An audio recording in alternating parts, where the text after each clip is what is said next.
está disfrutando de la presencia del Señor. Bueno, vamos a abrir nuestras Biblias a Efesios una vez más. Seguimos en nuestro estudio de la carta de Pablo a los Efesios. Y qué precioso es poder abrir la Biblia y examinar, estudiar lo que Dios ha revelado en ello. Esta es la palabra de Dios. La Biblia no es la historia de hombres, la Biblia es el registro de la actividad de Dios. Dios obrando y llevando a cabo su precioso plan y propósito de redención. La Biblia es la historia de lo que Dios ha hecho, lo que Dios está haciendo y lo que Dios hará. Esta es su palabra, esta es su revelación.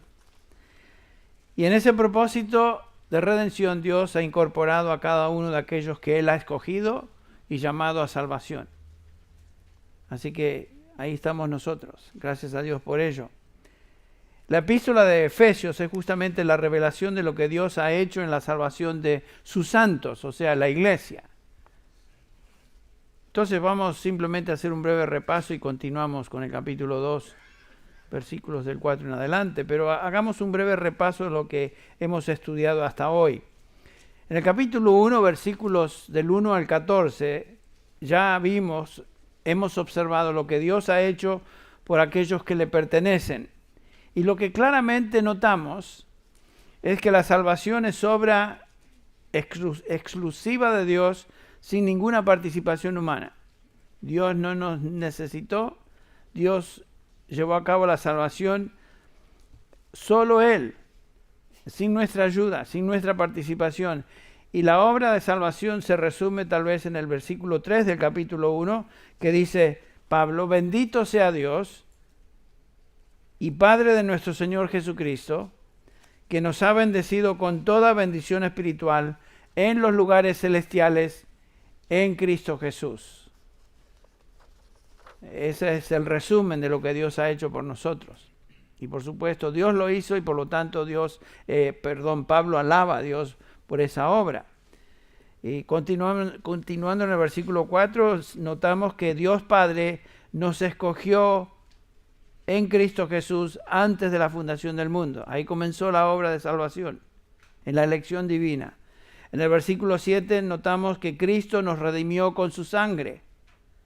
Y en los versículos 13 al 14 notamos que el Espíritu Santo nos selló para el día de la redención. Y lo que notamos es que la obra de salvación es la obra del Trino Dios. La obra del Padre, la obra del Hijo y la obra del Espíritu Santo. Y porque la obra de salvación es sola y exclusivamente de Dios, Él es el que se lleva toda la gloria. Noten, por ejemplo, el versículo 6, esta frase al inicio: para alabanza de la gloria de su gracia. Versículo 12, al final: para alabanza de su gloria. Versículo 14, al final: para alabanza de su gloria. Si Él ha hecho posible la salvación y nos ha causado que lleguemos a salvación, el que se lleva la gloria es Él. Y dice ahí el capítulo 2 que estamos estudiando, versículo 9, que es no por obras, sino por fe, para que nadie se gloríe. Nadie puede gloriarse en la salvación. La obra de salvación es soberana, es de Él. Es lo mismo que Pablo dice en 1 Corintios capítulo 1, cuando culmina el capítulo 1 diciendo: para que nadie se jacte delante de Dios. Versículo 30, por obra suya, de Dios, estáis vosotros en Cristo Jesús, que se hizo para nosotros sabiduría de Dios y justicia, y justificación, y santificación y redención, para que tal como está escrito, el que se gloría, que se gloríe en el Señor. Otra vez, es muy claro el Nuevo Testamento, la palabra de Dios en enseñarnos que la obra de salvación es de Él y por lo tanto la gloria es de Él. La obra de salvación, como dije, es soberana, es majestuosa, es incomparable, es gloriosa, y realmente nos cuesta entender todo lo que esta salvación implica y significa para nosotros. Necesitamos realmente luz espiritual, necesitamos discernimiento que solamente Dios puede darnos para poder comprender, abrazar, entender el significado de lo que Él ha hecho para salvarnos. Por eso, en los versículos 15 al 20 del capítulo 1, Pablo ora por estos creyentes, para que ellos entiendan las verdades a las que están siendo instruidos, por las que están siendo instruidos, para la mente humana son incomprensibles. Por eso Pablo pide la asistencia de Dios, la asistencia del Espíritu Santo, para que podamos entender. Y esta es una gran lección para nosotros. Siempre que estamos expuestos a la instrucción de la palabra de Dios, debemos orar por entendimiento, debemos orar por discernimiento. Debemos pedir, como el apóstol lo hace aquí, que los ojos de nuestro corazón sean abiertos, porque Dios ha revelado su verdad, pero es por su Espíritu que entendemos esa verdad. Entonces, cada vez que leemos la palabra, meditamos en la Escritura, antes de venir a la iglesia, antes de escuchar la palabra, orar por los que enseñan, orar que Dios dé sabiduría, orar por los que están escuchando. Es la obra del Espíritu Santo ayudarnos a entender. Bueno, Pablo hace eso al fin del capítulo 1. Cuando llegamos al capítulo 2, notamos que Pablo comienza a instruir en cuanto a cómo exactamente es que Dios nos salvó y de qué tipo de condición nos rescató. Versículos del 1 al 3 describen la condición del hombre sin Cristo. Esta es la condición de todo ser humano sin la intervención de Dios en su vida. Noten el versículo 1 al 3. Él, Reina Valera comienza así, Él os dio vida. ¿Okay? El original comienza con la frase, y vosotros estabais muertos en vuestros delitos, en los cuales anduvisteis en otro tiempo según la corriente de este mundo, conforme al príncipe de la potestad del aire, el espíritu que ahora opera en los hijos de desobediencia. Noten eso. Entre los cuales todos nosotros, dice Pablo, en otro tiempo vivíamos en las pasiones de nuestra carne, satisfaciendo los deseos de la carne y de la mente, y éramos por naturaleza hijos de ira, lo mismo que los demás. Esto describe una condición terrible en la cual el ser humano sin Cristo se encuentra, muerto espiritualmente, absolutamente incapaz de entender cosas del Espíritu, sin Dios y sin esperanza. Muerto en su espíritu, versículo 1, siguiendo la corriente de este mundo y el que controla este mundo, que es el príncipe de la potestad del aire, o sea, el diablo, Satanás, el maligno. Y no solamente eso, sino que todos estábamos bajo la ira de Dios. Esta es la condición en que cada uno de nosotros nos encontrábamos antes de nuestra salvación. Estábamos muertos en nuestro espíritu, aunque vivíamos físicamente. Éramos muertos caminantes. Muertos caminantes. No es que no hacíamos nada. Todo lo que hacíamos era vivir, pero vivir para nosotros mismos. Sin Dios, sin importarnos. Excluidos de la Biblia, de la vida de Dios, como dice, el capítulo 4, versículo 18 de Efesios. Sin Dios en el mundo. ¿Qué hacíamos? Vivíamos para satisfacer los deseos egoístas de nuestra carne. Nos deleitábamos en iniquidad. No nos importaba a Dios y corríamos en dirección opuesta a Dios. Alguno dirá, bueno, pero yo conozco a ciertas personas que son religiosas y buscan a Dios. Bueno, saben, claramente nos dice capítulo 3 de Romanos que no hay quien busque a Dios. Capítulo 3, versículos 10 y al 12. No hay quien busque a Dios, no hay justo ni siquiera uno. Nadie busca a Dios. Hay gente que es religiosa, pero es religiosa por tratar de ganarse su salvación y tratar de alguna manera llegar a Dios, pero no es que busquen a Dios para glorificarle y honrarle. Esa es la gran diferencia con un cristiano. Pero tú y yo nos encontrábamos en esa condición, no simplemente enfermos, no débiles en nuestro espíritu, estábamos muertos, cadáveres espirituales. Y esta condición espiritual es final, es absoluta, es eterna. Y a menos que Dios haga algo al respecto, continuaríamos en esa realidad. Pero Dios hizo algo. Dios hizo algo. Y es justamente lo que el versículo 4 nos indica. Noten, comienza con esta frase que es una contraste. Pero Dios. Y lo que sigue a esa frase es la esencia del Evangelio. Este es un mensaje inesperado. Y Dios es quien hizo esto cuando nos encontrábamos en esta condición de absoluta incapacidad de resolver nuestro problema. Pero Dios. Por eso decimos que la salvación es absolutamente de Dios y solo de Él. ¿Qué es lo que Dios hizo? Bueno, aquí el apóstol nos enseña una increíble doctrina. Este es el verdadero cristianismo, nada menos que esto, lo que tenemos en estos versículos. Esto es lo que Dios ha hecho, lo que Dios hizo a nosotros y por nosotros. Ser cristiano no es algo que tú y yo hacemos. No es algo que un día decidimos hacer. Me voy a ser cristiano. Por supuesto que incluye una decisión de creer, pero aún esa decisión es el impulso del Espíritu de Dios trabajando en nosotros. Incluye una decisión personal, pero eso no es primordialmente el cristianismo. La gente decide hacer muchas cosas, ¿notaron? Muchos deciden ser religiosos, deciden cambiar su manera de vivir, deciden ser buenos.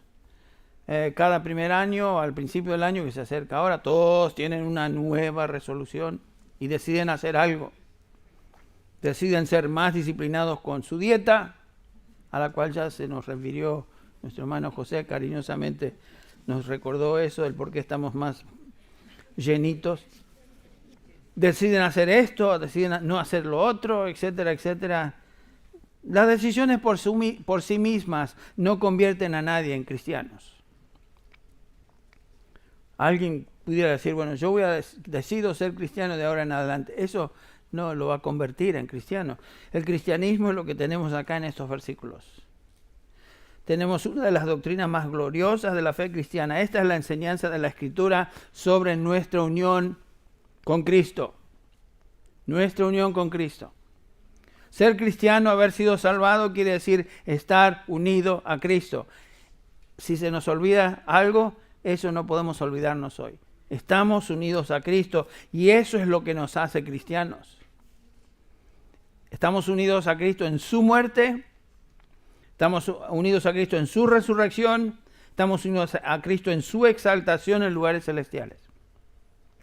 Esto es lo que nos hace cristianos. Y esto incluye toda nuestra vida cristiana, desde el comienzo hasta que el Señor nos lleve a su presencia y pasemos a gloria. Entonces vamos a leer estos versículos del 1 al 7 una vez más. Pero Dios, en contraste a esa condición terrible en la que nos encontrábamos, dice Pablo, pero Dios, que es rico en misericordia, por causa del gran amor con que nos amó, aun cuando estábamos muertos en nuestros delitos, nos dio vida juntamente con Cristo. Por gracia habéis sido salvados. Y con Él nos resucitó. Y con Él nos sentó en los lugares celestiales en Cristo Jesús, a fin de mostrar en los siglos venideros las sobreabundantes riquezas de su gracia, de su bondad para con nosotros en Cristo Jesús. ¿No daron eso? En Cristo Jesús, con Él, con Cristo. Esa es la posición del cristiano. Esto es ser cristiano. ¿Qué es ser cristiano? Es lo opuesto a la condición que acabamos de leer en los versículos del 1 al 3. Ser cristiano es haber pasado de muerte espiritual y sus consecuencias a tener vida. Eso es ser cristiano. Y no existe bendición más gloriosa y liberadora, para el cristiano que entender la verdad que estos versículos enseñan. ¿Qué ha sucedido? ¿Cómo llegamos a ser cristianos? A veces no leemos rápidamente cierto pasaje y lo leemos casi superficialmente y no nos detenemos a meditar y pensar, reflexionar qué exactamente está diciendo este pasaje. ¿Qué ha sucedido con nosotros? ¿Cómo llegamos a ser cristianos? Noten lo que dice Pablo. Dios nos dio vida juntamente con Cristo, nos resucitó juntamente con Cristo y nos sentó en los lugares celestiales con Cristo. No hay salvación fuera de Cristo. Toda bendición espiritual, nos dice el capítulo 1, versículo 3, es por virtud de estar en Cristo. Y entre paréntesis, esto es algo que es verdad para todo cristiano sin excepción. Todo cristiano está en Cristo, desde el momento que de su salvación está en Cristo Jesús. Y que no hay mejores cristianos que otros en términos de su relación con Dios en la salvación, sino en Cristo Jesús. Todos estamos ahí. Y noten que Pablo dice que lo que literalmente y físicamente sucedió con Cristo, o sea, murió, resucitó y fue exaltado a la diestra del Padre, ha sucedido con nosotros espiritualmente. Nos dio vida juntamente con Cristo, nos resucitó juntamente con Cristo, nos sentó en los lugares celestiales. Todo tiempo pasado, eso ya resultó, eso ya pasó, ya sucedió. No es que va a suceder.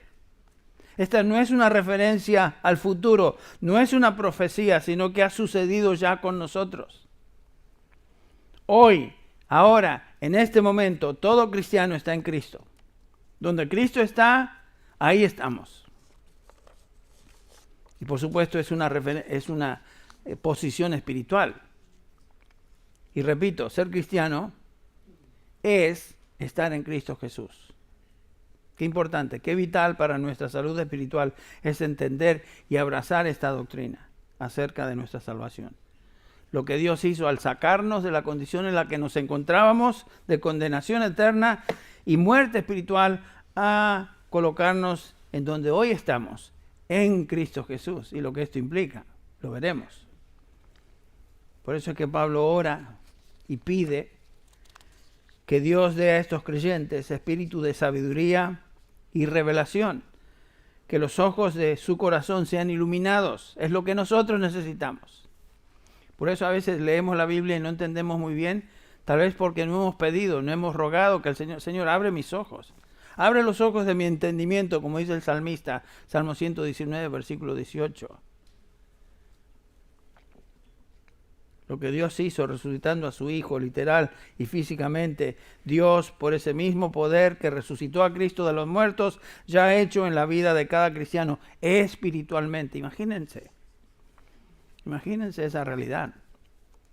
La posición del cristiano es lo opuesto a la posición del hombre sin Dios. Ese hombre está muerto, sigue la corriente de este mundo, es súbdito del diablo y su control y está bajo la ira de Dios. Como vimos, el cristiano en completo contraste a esa condición está vivo en Cristo, resucitado con Cristo, está sentado en los lugares celestiales con Cristo.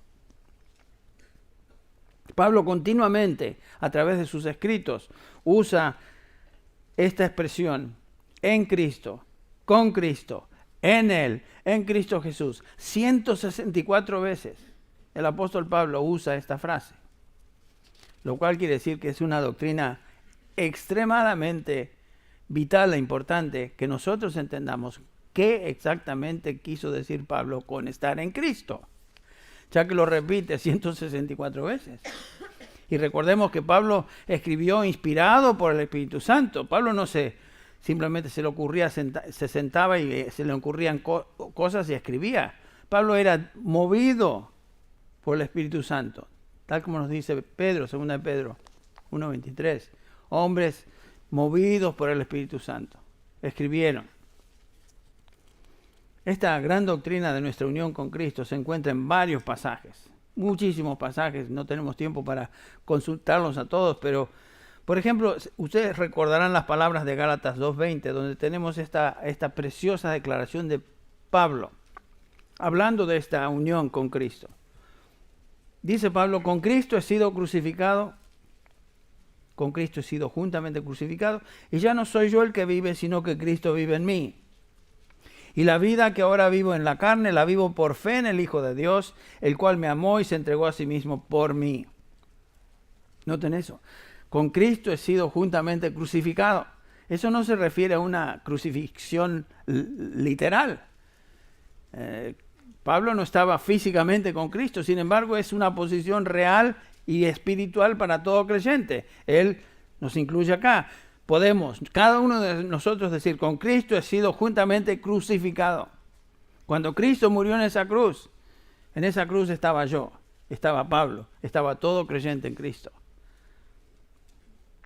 Y ya no soy yo el que vive, sino Cristo vive en mí. Y la vida que vivimos, la vivimos por fe en el Hijo de Dios.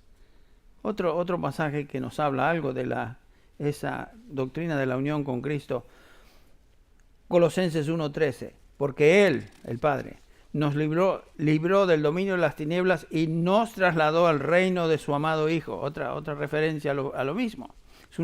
Es un traslado espiritual del reino de Satanás y las tinieblas al cual pertenecíamos, al reino de su amado Hijo.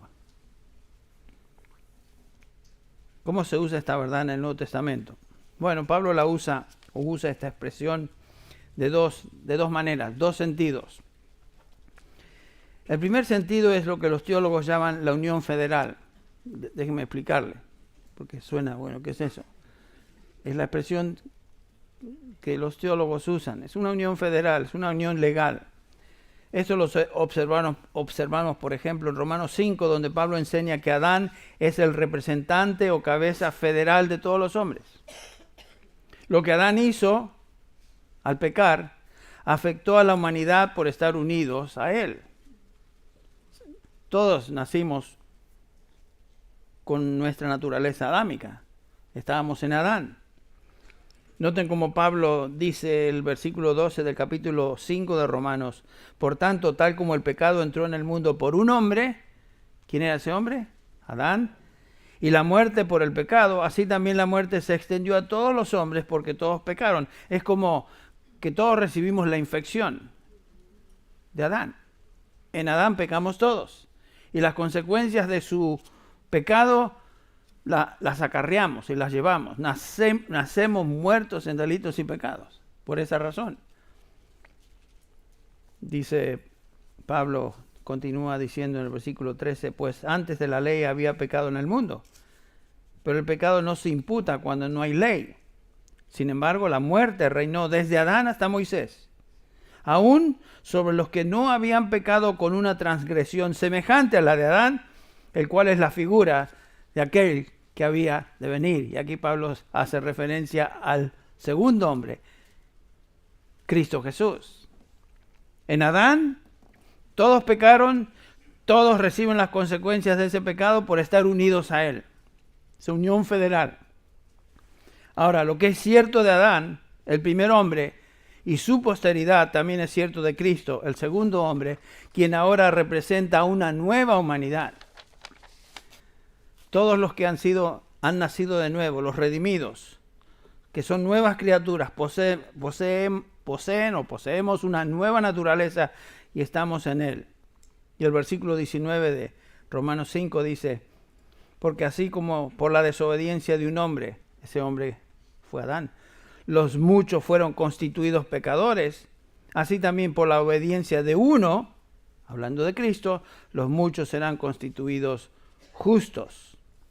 Lo que está diciendo ahí a Pablo es que así como Adán fue nuestro representante y las consecuencias de su pecado nos afectaron, lo mismo con Cristo Jesús. Él es nuestro representante y cabeza de la iglesia. Lo que Él hizo y las consecuencias de lo que Él hizo nos afectan por estar unidos a Él. Él es la cabeza de esta nueva humanidad, sus redimidos, su iglesia. Bueno, pero existe otro sentido en cuanto a la unión del creyente con Cristo, y este es el sentido que llamamos, o también los teólogos le llaman la unión mística o espiritual con Cristo.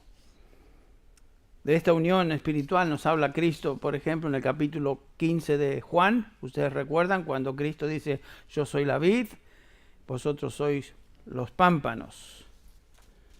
El que permanece en mí y yo en él, ese da mucho fruto, porque separados de mí, nada podéis hacer.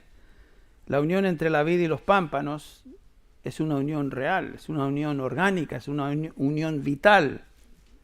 La vida de la vid se transmite a los pámpanos.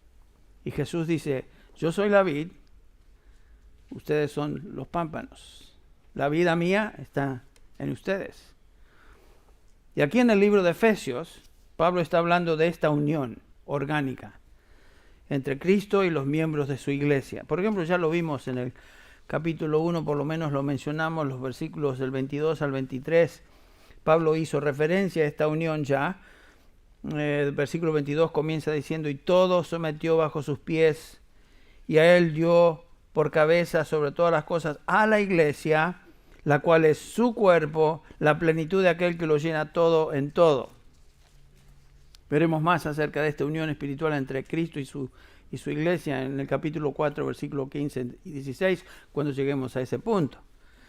Pero pensemos en la analogía del cuerpo humano. La unión que los miembros del cuerpo tienen con la cabeza es una unión vital, no es un agregado. Mi dedo no es un agregado a la mano y al brazo, mi dedo es parte del cuerpo. Y lo que mi mente, lo que mi cabeza, lo que mi cerebro manda es lo que hace el cuerpo, lo que hacen los miembros del cuerpo. No somos independientes. Y esa es una unión vital, es una unión orgánica, no es simplemente una unión federal, por decirlo así. Es una unión real.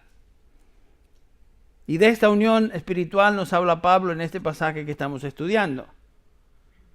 No estamos simplemente unidos a Cristo en una relación como nuestro representante federal, que sí lo es, Él es nuestro representante, es una realidad, sino que aún más estamos unidos a Él de una manera vital, de una manera espiritual. Esto es cristianismo, esto es ser cristiano, estar unido a Cristo. Donde antes estábamos muertos, ahora estamos vivos en Él, en una relación viva, inquebrantable, eterna. Esta unión es una realidad, somos nuevas criaturas, tenemos nueva vida en Él, hemos nacido de nuevo, Dios nos dio vida en Él, Dios nos ha hecho partícipes de su naturaleza. Eso es regeneración. ¿Qué quiere decir ser regeneración o ser regenerado? Bueno, Dios por su acción creativa ha colocado en el alma de un cristiano una nueva inclinación, una nueva naturaleza, una nueva disposición. Hemos sido radicalmente transformados de adentro. Leemos en 2 Corintios 5, 17.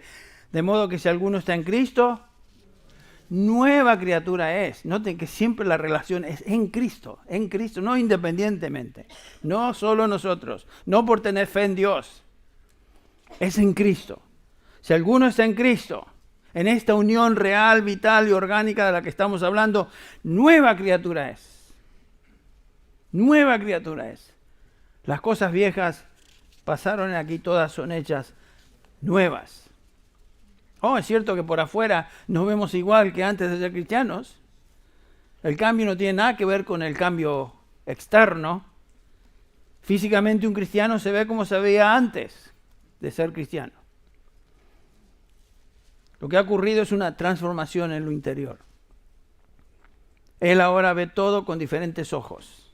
Noten, recuerden cuando vinimos a Cristo. Discierne cosas del Espíritu que antes no podía discernir.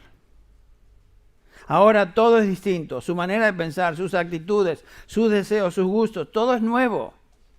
Nueva criatura. Está en Cristo. Ama lo que Dios ama, se goza en leer y meditar la Escritura, orar, estar con otros cristianos, ser parte de la familia de Dios. ¿Por qué? Porque ha sido transformado. ¿Qué ha sucedido? Dios hizo algo. ¿Qué hizo Dios? Le dio vida. Y Dios, aun cuando estábamos muertos en delitos y pecados, nos dio vida. Eso es salvación. Nos dio vida. Y no solamente solitos, independientes, sino juntamente con Cristo. Por gracia habéis sido salvados. Eso es ser salvo. Estar unido a Cristo. Eso es salvación. La salvación comienza en nuestra experiencia cuando Dios nos da vida juntamente con Cristo. Nos regenera. Nos hace nacer de nuevo por su Espíritu. Y eso es algo secreto. Es milagroso, en un sentido es incomprensible, qué ha sucedido con uno se da cuenta que ha cambiado, pero no se da cuenta exactamente. Es la conversación que tuvo, ¿se acuerdan ustedes? Jesús con Nicodemo, allá en el capítulo 3 de Juan, donde, por ejemplo, leemos en el versículo 5, comencemos por ahí.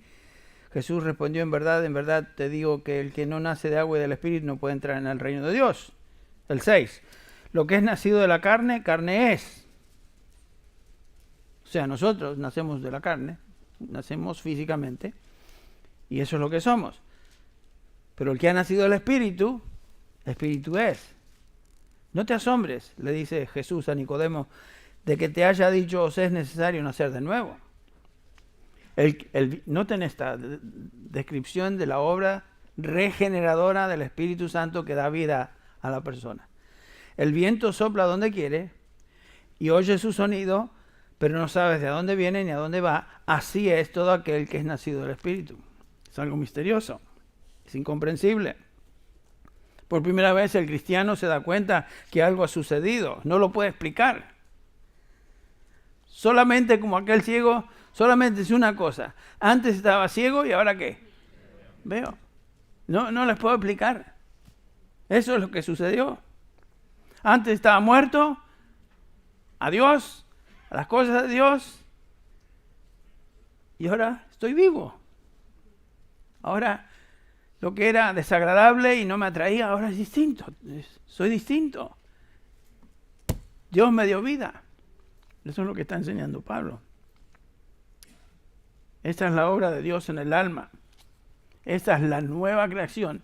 Este es el nuevo nacimiento. Esto es nacer de arriba, como enseña Jesús en Juan 3. Pero Pablo continúa, en el versículo 6. Revisamos a Efesios 2, 6. No solamente que nos dio vida, sino que con Él nos resucitó. Y con Él nos sentó en los lugares celestiales en Cristo Jesús. Nuestra unión con Cristo, unión espiritual por supuesto, comienza cuando Dios nos da vida juntamente con Él, con Cristo. Pero incluye también el ser resucitado con Cristo y incluye también el estar sentado con Cristo en los lugares celestiales. ¿Qué quiere decir eso? ¿Te han puesto a pensar ustedes? Están leyendo Efesios y lo pasan rápido porque saber lo que quiere decir, pero espero entender, pero como el eunuco, ¿cómo entenderé si no haber alguien que me lo explique? ¿No? A veces nos sentimos así, ¿no? Pero debemos recordar algo, o no olvidarnos de algo, que Pablo está haciendo una comparación al enseñar la doctrina de nuestra unión con Cristo, y la comparación es esta. Lo que es realidad para nosotros espiritualmente es comparable o similar a lo que sucedió con Cristo físicamente. Cuando Él murió, fue sepultado y resucitó de los muertos. Cristo, literalmente murió por nuestros pecados y al tercer día de estar en la sepultura, resucitó de ese lugar después de haber estado en ese estado de muerte. Resucitó. Y Pablo está enseñando que nuestra salvación es algo comparable con lo que sucedió con el Señor Jesucristo, quien salió del ambiente de la muerte y la tumba, resucitó y luego se manifestó vivo con un cuerpo glorificado. Bueno, eso literalmente sucedió con Cristo. Eso espiritualmente sucede con cada creyente. Los verdaderos cristianos, aquellos que han sido regenerados, tenemos nueva vida, hemos sido resucitados juntamente con Él, estábamos muertos, recibimos vida y hemos sido espiritualmente ahora resucitados con Cristo.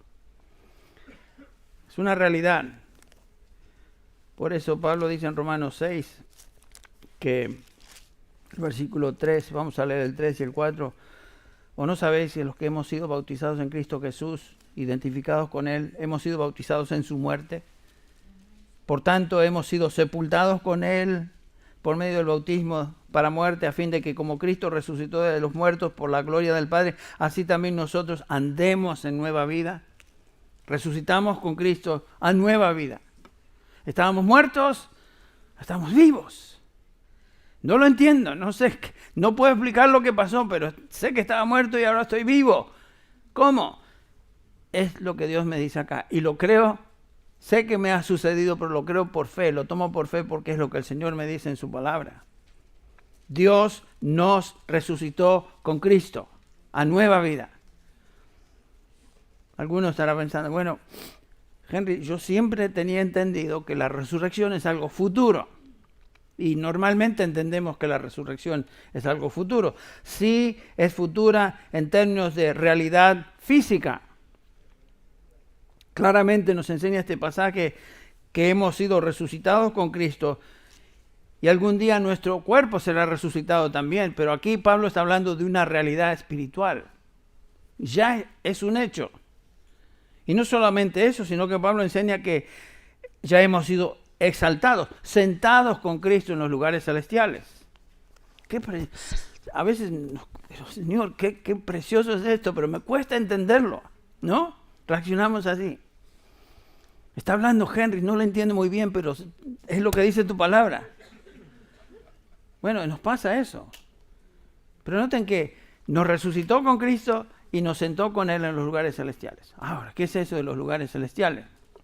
Bueno, este es el lugar donde Dios manifiesta su presencia y su gloria, el lugar donde hoy el Señor Jesucristo está glorificado a la diestra del Padre.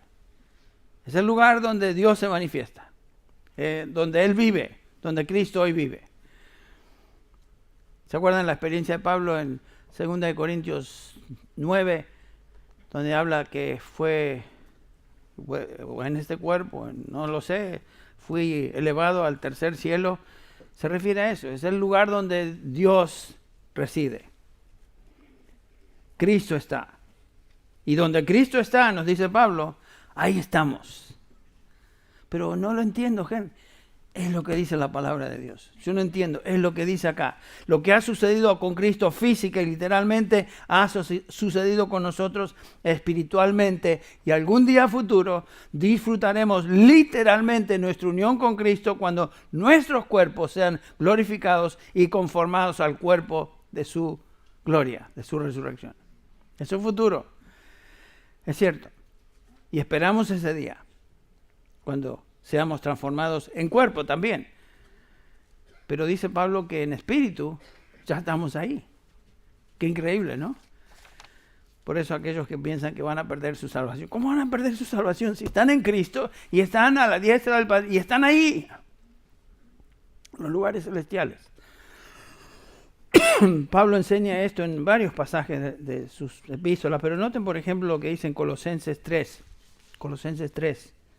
Versículos 1 al 3.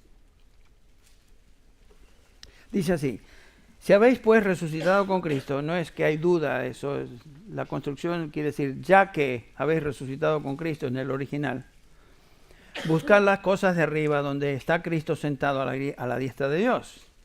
Poned la mira en las cosas de arriba, no en las de la tierra. ¿Por qué? Noten eso. Porque habéis muerto y vuestra vida está escondida con Cristo en Dios. Cuando Cristo en nuestra vida se manifieste o sea manifestado, entonces vosotros también seréis manifestados con Él en gloria. Eso es futuro. Cuando nuestro cuerpo sea transformado. Pero hoy, mi vida espiritual está escondida con Cristo en Dios. Ahí estamos. Estamos ahí con Él. Nuestra vida está escondida con Cristo en Dios. Estamos esperando la gloria venidera que se manifestará cuando Él sea manifestado, cuando Él venga por los suyos. Si eso es futuro, eso es gloria futura y cuerpos glorificados. Pero ahí estamos hoy.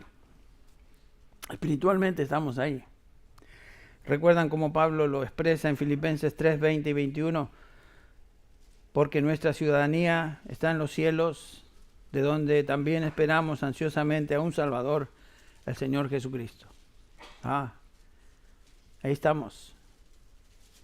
El cual transformará el cuerpo de nuestro estado de humillación, es este cuerpo, en conformidad al cuerpo de su gloria, por el ejercicio del poder que tiene aún para sujetar todas las cosas a sí mismo. Ven, ese cambio es futuro. Esa es una unión física, es una transformación de un cuerpo que va a ser absolutamente transformado en conformidad al cuerpo glorificado de Cristo. Podemos comenzar a entender estas realidades que son nuestras por estar en Cristo. Yo creo que una de las artes más difíciles de lograr para una persona, hoy en día especialmente en un mundo tan ocupado y lleno de cosas, es el arte de meditar, pensar. Dice esto, muy bien. ¿Qué quiere decir esto? ¿Qué implicaciones tiene esto para mí hoy? Podemos comenzar a entender la diferencia entre lo que éramos antes de Cristo y lo que hoy somos en Cristo. Tú has pasado de una condición de absoluta incapacidad espiritual, donde no podías salir a una posición incomparable y gloriosa, eterna, con Cristo Jesús. Dios ha intervenido, Él lo hizo. Dios te ha colocado en Cristo. Tú no lo hiciste. Te ha dado vida con Cristo, te ha resucitado con Cristo y te ha sentado con Cristo en el lugar donde Él está hoy, en gloria. Y eso va a tener una manifestación futura cuando Él venga por los suyos. Ya sea que Él venga y pasemos a su presencia en el rapto y seamos instantáneamente transformados, como enseña 1 Corintios 15, o simplemente cuando Él venga, todos los que son suyos serán transformados, los que estén vivos todavía aquí. Segunda Tesalonicenses. Ahora, ¿qué implicaciones podemos encontrar en esto? Pensemos en algunas implicaciones, tal vez las más importantes, las más sobresalientes, de esta realidad que estamos considerando, de esta unión con Cristo. El hecho de que estamos en Cristo Jesús con Él, quiere decir que ya no estoy bajo ninguna condenación posible. A eso me refería hace un ratito. Es imposible ser condenado si estoy en Cristo y estoy ahí, en los lugares celestiales con Él. ¿Cómo es que voy a perder lo que está en Él? Por eso Pablo puede decir en Romanos 8:1, por consiguiente no hay ninguna condenación para los que están, ¿dónde? En Cristo. Es imposible que un creyente, una persona que ha sido colocada por el poder de Dios en Cristo Jesús, y está unido a Cristo Jesús, pueda experimentar condenación. No hay condenación posible. Imposible. Tú y yo podemos disfrutar de la seguridad de nuestra salvación. ¿Por qué? Porque estamos en Cristo. Dios te ve en Él, en Cristo. Él es tu justicia. Al que no conoció pecado, fue hecho pecado por nosotros, para que nosotros llegásemos a ser justicia de Dios en Él. Por eso toda bendición espiritual es por virtud de estar en Cristo Jesús. ¿Entendemos esta frase? Cuando Pablo usa esto, en Cristo, en Jesucristo, en Él, comencemos a que nos caiga el 20 cada vez que la leamos. Eso implica absoluta unión espiritual con Cristo Jesús. Donde Él está, estoy yo. Otra implicación, porque estamos en Cristo, hemos muerto al pecado. Antes vivíamos en esta condición adámica, ustedes recuerdan, en pecado, y hacíamos lo que la naturaleza pecaminosa nos indicaba hacer. Eso lo vemos en el capítulo 5 de Romanos, y el capítulo 6 de Romanos comienza Pablo con esta pregunta. ¿Qué diremos entonces? ¿Continuaremos en pecado para que la gracia abunde? ¿Te acuerdas? Había dicho él, donde el pecado abundó, sobreabundó la gracia. Entonces la lógica sería, bueno, si sobreabunda la gracia cuando hay mucho pecado, pequemos hasta que se nos hartemos para que haya más gracia. Y Pablo está pensando en esa cosa. Ese es el antinomianista, esa es la persona que no cree en la ley, que no cree que puede vivir como quiere, como se le da la mano. Eso es falso. Y Pablo dice, ¿continuaremos en pecado para que la gracia abunde? De ningún modo. Nosotros que hemos muerto al pecado, ¿cómo viviremos aún en él? Ahora, ¿cómo es que nosotros hemos muerto al pecado? Continúa el versículo que sigue diciéndonos, ¿o no sabéis que todos los que hemos sido bautizados en Cristo Jesús, hemos sido bautizados en su muerte? Esa es la unión nuestra espiritual con Cristo en su muerte. Por tanto, hemos sido sepultados con Él por medio del bautismo para la muerte, a fin de que como Cristo resucitó de entre los muertos por la gloria del Padre, así también nosotros andemos en vida nueva. Obviamente esa es una referencia a nuestra unión espiritual con Cristo. Esto no es bautismo de agua. Esto no es una referencia al bautismo de agua.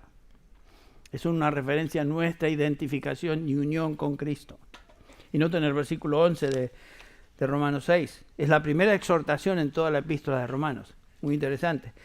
Así que también vosotros, consideraos, denlo por sentado, que están muertos para el pecado, pero vivos para con Dios en Cristo.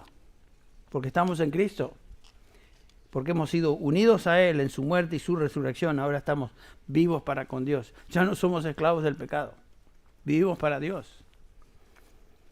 Su vida está en nosotros. Antes estábamos muertos para con Dios, ya lo vimos eso. Dios no nos interesaba, estábamos excluidos de la vida de Dios, pero ahora estamos vivos para con Dios.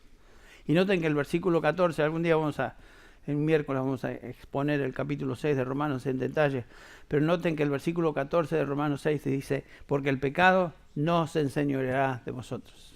Imposible. El pecado ya no nos puede dominar.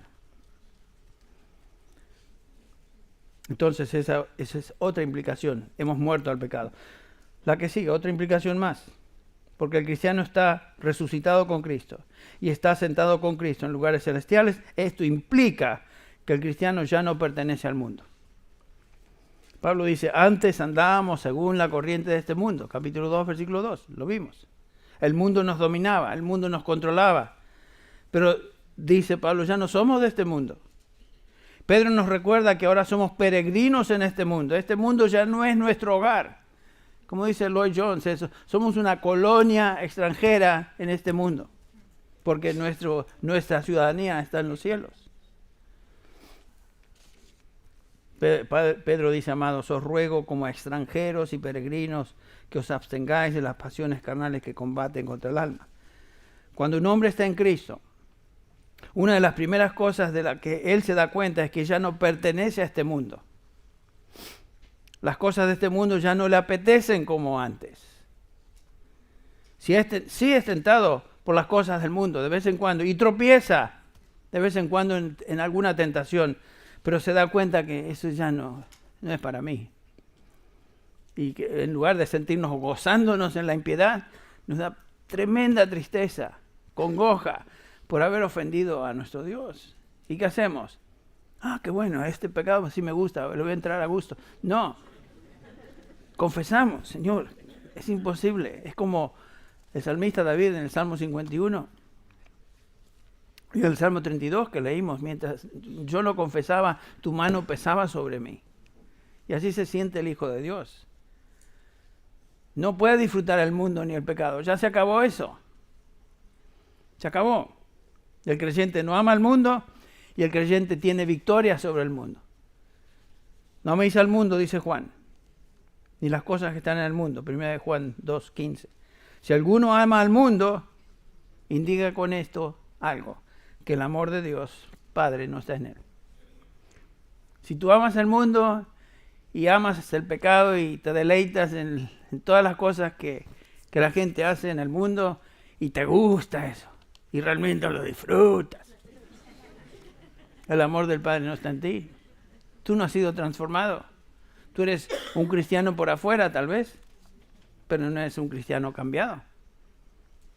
Dios no te ha dado vida, no has resucitado con Cristo y no estás sentado con Cristo en los lugares celestiales. Tú te estás engañando a ti mismo y puedes engañar a algunos, pero no eres de Dios. Porque dice Juan en el capítulo 5 de 1 Juan 4, porque todo lo que es nacido de Dios vence al mundo. Noten eso. Y esta es la victoria que ha vencido al mundo, nuestra fe. La diferencia entre un cristiano y uno que no es cristiano es que el que no está en Cristo es derrotado por el mundo. El mundo y su cultura lo dominan. El hombre común hace y actúa como el mundo dicta y determina. ¿Qué libre albedrío ni libre albedrío? Mangos libre albedrío. Son todos esclavos del pecado, esclavos de este mundo, esclavos del príncipe de la potestad del mundo que está en control de esto. El cristiano, en contraste, es un hombre que tiene victoria progresiva sobre el mundo. Él ha sido quitado de este mundo y puesto en el reino de su Hijo, del reino de Cristo. Ahora, otra implicación de uno que está en Cristo es la siguiente. Y esto va con la anterior. Porque el cristiano resucitado con Cristo y está en los lugares celestiales con Cristo, este hombre ya no está dominado por Satanás, por el maligno, el que controla este mundo. ¿Qué hace el hombre que está dominado por el diablo? Bueno, las cosas que el diablo le manda a hacer. Porque son todos hijos del diablo. Lo vimos, ¿se acuerdan? Jesús responde a esta pregunta. ¿Qué hace un hombre que es dominado por el diablo? Jesús responde en Juan 8 cuando dice, ¿por qué no entendéis lo que digo? Versículo 44. Porque no podéis oír mi palabra. Sois de vuestro padre el diablo y queréis hacer los deseos de vuestro padre. Después enumera varias cosas. Él fue homicida desde el principio, no se ha mantenido en la verdad porque no hay verdad en él. Cuando habla mentira, habla de su propia naturaleza porque es mentiroso y padre de mentira. Eso es lo que hace la gente del mundo. Vive en mentiras. Miente. Es todo lo que sabe hacer. ¿Por qué? Porque son hijos del padre de mentira. Piensen en esto, implicación directa para nosotros. La mentira en la Biblia siempre tiene su origen en el diablo. Comenzó allá en el jardín del Edén, ¿no es cierto? Con que Dios dijo, capítulo 3 de Génesis. Sabe Dios que el día que seréis conoceros entre el bien y el mal. Y fue engañada. El diablo es mentiroso y padre de mentira. Y la obra del diablo siempre es plantar mentira, guiar a la gente de mentira. Así que, si tú eres cristiano, realmente transformado, y todavía hay la tendencia a mentir en tu vida, y mentir, estas son mentiritas veniales. ¿Saben qué? La mentira es mentira, porque Dios es verdad. No hay falsedad en Dios. La mentira es del diablo. Así que, hermano o hermana, si tienes dificultad mintiendo, sabes inmediatamente que eso tiene origen en el diablo mismo. Eso es lo que hacíamos antes. Vivíamos en eso. Dice Pablo en Efesios 2:2, andábamos conforme al príncipe de la potestad del aire, o sea, seguíamos al jefe. Lo que decía el maligno, Satanás, ahí estábamos siguiéndole sin darnos cuenta. Estábamos bajo el dominio del diablo y las tinieblas, pero ahora hemos sido liberados de esa esclavitud. Él nos libró, dice Pablo, Colosenses 1:13, del reino de las tinieblas, del reino del diablo, y nos trasladó al reino de su amado Hijo. Ya no estamos ahí. La gente se encuentra bajo el poder y el control del diablo. Es lo que dice Jesús. La función de la predicación del Evangelio, la responsabilidad de cada uno de nosotros es predicar las buenas de liberación del maligno, de liberación del pecado. Pablo, dando testimonio a Agripa en Hechos 26:18, declara al rey Agripa que él había sido enviado por Jesucristo a predicar el Evangelio de Jesucristo. ¿Qué hace el Evangelio de Jesucristo? Abre los ojos para que se vuelvan de la oscuridad a la luz y del dominio de Satanás a Dios. Pablo da por sentado que todo el mundo está bajo el dominio de Satanás. Y ahí estábamos todos nosotros bajo el dominio de Satanás. ¿Qué libre albedrío ni libre albedrío? Nada de eso.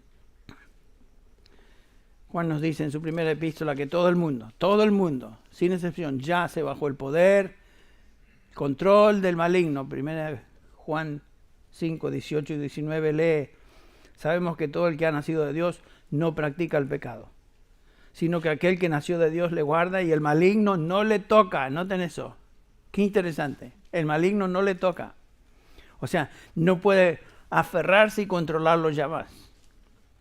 En Cristo estamos fuera del control, del dominio del maligno. Ni siquiera nos puede tocar a menos que Dios lo permita. Y a veces Dios permite eso. ¿Se acuerdan el caso de Job? El diablo viene, se presenta delante de Dios y Dios le hace una pregunta. ¿Te has fijado en mi siervo Job? Que representa a un hijo de Dios.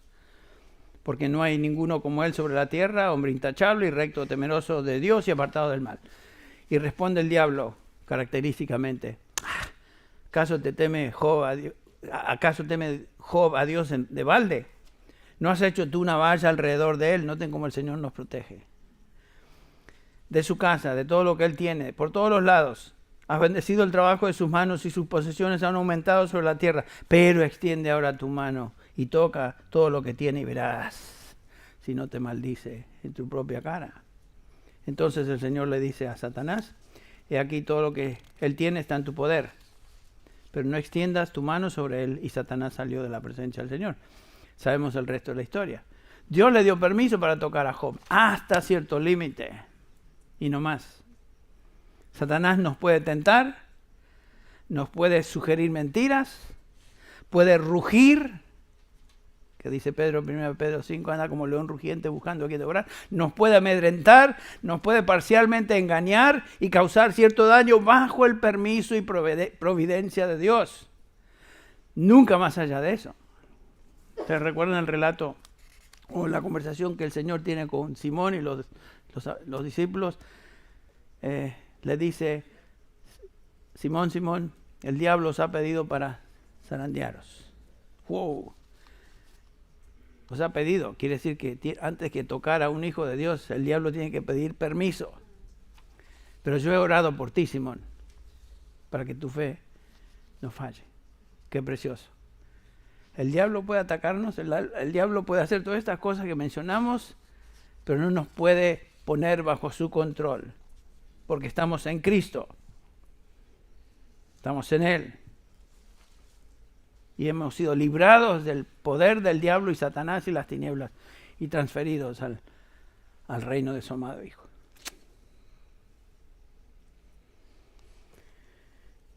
Ahora, como estamos en Él y porque estamos resucitados con Él y sentados con Él en lugares celestiales, ahora podemos en cualquier momento de nuestra vida, en medio de cualquier circunstancia por la que pasemos, podemos acercarnos a Él y encontrar el oportuno socorro.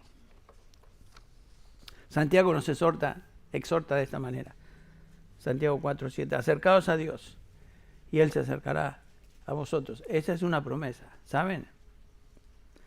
Y el autor de Hebreos dice algo similar, Hebreos 4:15, porque no tenemos un sumo sacerdote que no pueda compadecerse de nuestras flaquezas, sino uno que ha sido tentado en todo como nosotros, pero sin pecado. Por tanto, acerquémonos con confianza al trono de gracia para que recibamos misericordia y hallemos gracia para la ayuda oportuna. Eso es lo que el Señor nos dice hacer. Y lo podemos hacer porque estamos en Cristo. Estamos en Él. Ahora, para terminar, permítame recordarte que si estás en Cristo Jesús, lo mencioné ya al inicio, pero si estás en Cristo Jesús, tú tienes seguridad eterna. Tu salvación es completa en Él. Tu vida, tu resurrección, tu ascensión en lugares celestiales es un hecho hoy, ahora, en este momento. No estás esperando simplemente algo futuro, sino que ya, hoy, ahora, has sido bendecido con toda bendición espiritual. Y eso quiere decir toda bendición espiritual, inclusive la seguridad de nuestra salvación en los lugares celestiales, en Cristo Jesús. La pregunta es, ¿entiendes eso? ¿Estás descansando en esa verdad? ¿Entendemos eso? Estamos descansando en esa verdad, porque tengo que incluirme. Somos débiles en la carne, somos fácilmente engañados por el diablo que anda como león rugiente buscando a quien devorar. Nuestra lucha no es contra carne ni sangre, sino contra huestes espirituales de maldad en las regiones. Nuestros contrincantes, nuestros enemigos son formidables. La carne, el diablo, sus huestes, el mundo. Somos débiles. Pero una realidad es esta, que si estamos en Cristo, nada ni nadie nos puede separar de Él. Ahora, que el Señor nos conceda gracia para entender estas verdades y lo que significa realmente estar en Cristo. Y me gustaría terminar con la oración de Pablo al final del capítulo 1 de Efesios, que es la petición de Pablo por estos creyentes, para que entiendan esto. Dice así, mi oración es que los ojos de vuestro corazón, dice Pablo, sean iluminados para que sepáis cuál es la esperanza de su llamamiento, cuáles son las riquezas de la gloria de su herencia en los santos, y cuál es la extraordinaria grandeza de su poder para con nosotros, los que creemos, conforme a la eficacia de la fuerza de su poder, el cual obró en Cristo cuando le resucitó de entre los muertos y le sentó a su diestra en lugares celestiales. Bueno, ese poder que hizo que Cristo resucitara y fuera ascendido, exaltado en lugares celestiales a la diestra del Padre, es el poder que es nuestro, porque estamos en Él. Que el Señor nos conceda discernimiento y disfrutemos estas realidades. Es escrito, dice Juan, 1 Juan 5, 1 Juan 1, os he escrito estas cosas para que vuestro gozo abunde. Esta es una revelación de Dios para nosotros como hijos de Dios, para causar tranquilidad, gozo y obediencia. Vamos a orar para terminar esta mañana. Te damos gracias, Señor, por esta increíble realidad de lo que significa estar en Cristo Jesús. Y porque estamos en Él, y tú nos has colocado en Él, y la obra de salvación fue tuya de un principio al fin, te agradecemos, Padre.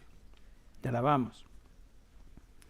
Y te damos gracias, Señor, en particular porque todo lo que necesitamos en términos de bendiciones espirituales ya es nuestra en Cristo Jesús.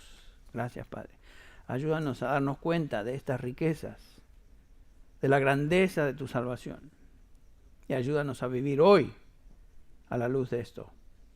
Ayúdanos a continuar creciendo en el conocimiento de tu palabra y de tu Hijo Jesucristo. Señor, ayúdanos a vivir una vida digna de ser hijos tuyos. En el nombre de Jesús. Amén.